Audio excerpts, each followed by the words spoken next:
Is Chris Weidman a UFC Hall of Famer? He recently announced his retirement at the UFC 311 weigh-in show, and on the Ariel Helwani show, Ariel Helwani said that he is a Hall of Famer, and he beat Anderson Silva twice, and he said a lot of new fans may not agree. So first and foremost, I am not a new fan. I've been watching this sport since 2009, and I can confidently say that Chris Weidman is not a UFC Hall of Famer. And this is for all the Breaking Bad fans out there. You may already know what I'm going to say, but just because you shot Jesse James, don't make you Jesse James. Of course, this is the famous scene where Mike confronts Walter after Walter took out Gustavo Fring. And that's essentially the same situation here.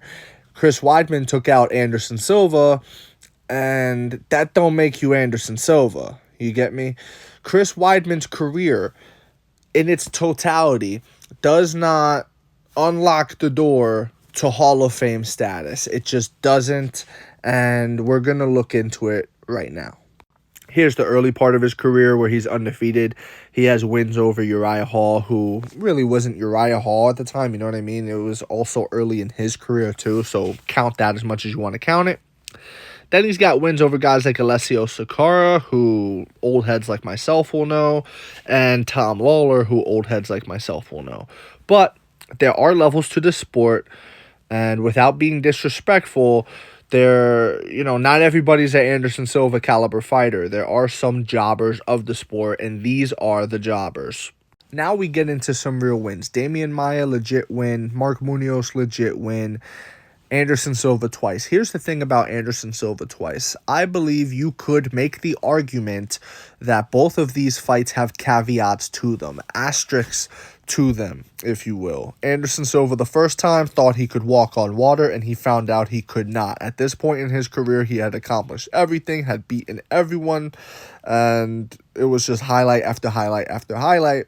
And he was just doing too much. If you go watch the fight, he was trying to be too much Matrix and clowning. And, it looked like he didn't take it seriously. And if you want to say, oh, well, Anderson always taunted people, he did, but not this much. Not this much. And it's really easy to tell. Literally just go watch Anderson's fights and then watch the Chris Weidman fight, and you'll see a big difference. Also, the freak leg break. Now, we've seen more and more over the years people breaking their legs with checks. We've seen Chris Weidman break his leg. We'll get to that in a moment. But another kind of freak incident, right? It doesn't happen all that much. Anderson's gotten his legs checked before. They never broke. At this point in time, they broke. It is what it is. One could argue that without a leg break, and if Anderson Silva took these fights seriously, who knows how the fight would have went. I'm not going to do that, but people can. So fine. He beat Anderson twice. Okay, great. Then Lyoto Machida. Solid win. Vitor Belfort. Solid win. But here's where it gets rough. You got Luke Rockhold, where he got destroyed, right? Got absolutely obliterated by Luke Rockhold. Then he fought Yoel Romero, KO'd, flying knee, leaking from his skull at Madison Square Garden in front of his home crowd.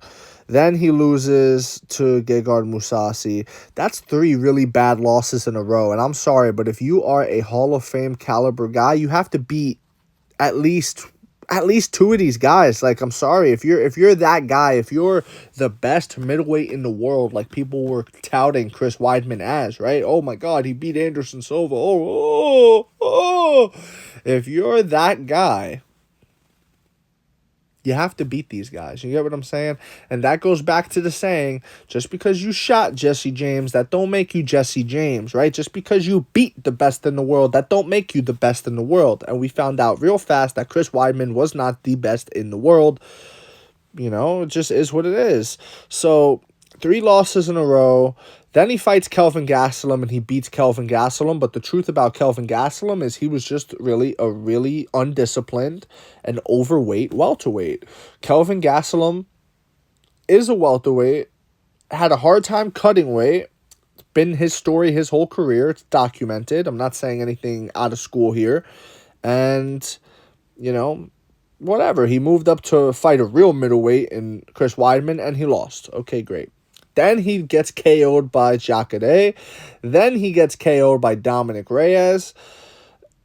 And then he gets a fight against Omari Akhmedov, who, again, remember where I said there's levels to the sport, right? There's jobbers, then there's contenders, and then there's championship level guys. That's a jobber that he's fighting here. And he gets the win. Okay, cool. He beat a jobber. Cool. And then here's the rest of his career where he has that rematch with Uriah Hall. He breaks his leg within the first 20 seconds of the fight.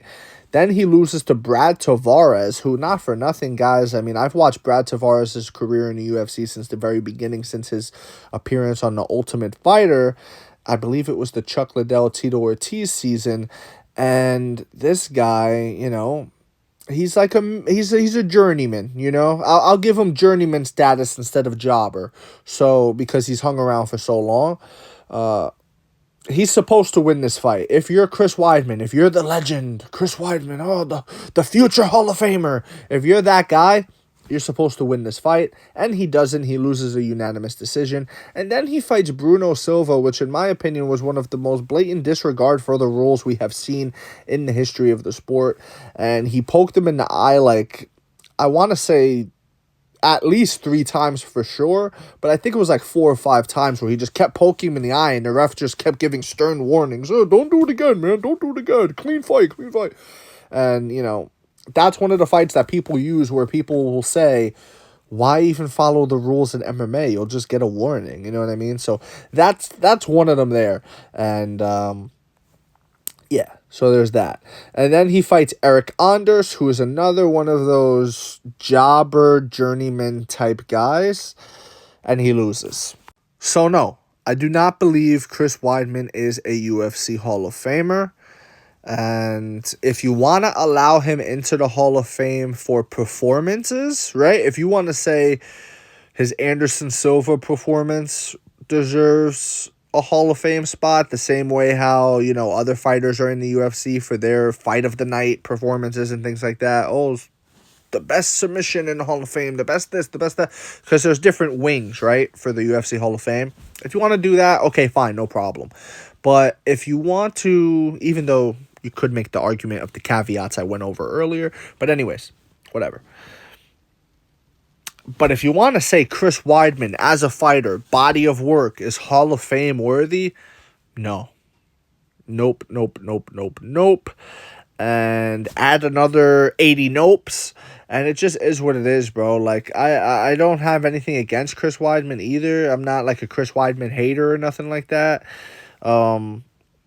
It just is what it is. We can't water down the Hall of Fame. The Hall of Fame should be prestigious. The Hall of Fame should be something that people aspire to. It should be something for the very elite of the sport. And Chris Weidman, just because you beat the man, that don't make you the man. And we saw that. We saw that with those 3 losses to Rockhold, Romero, and Mousasi. And he never quite got it back on track. So it is what it is.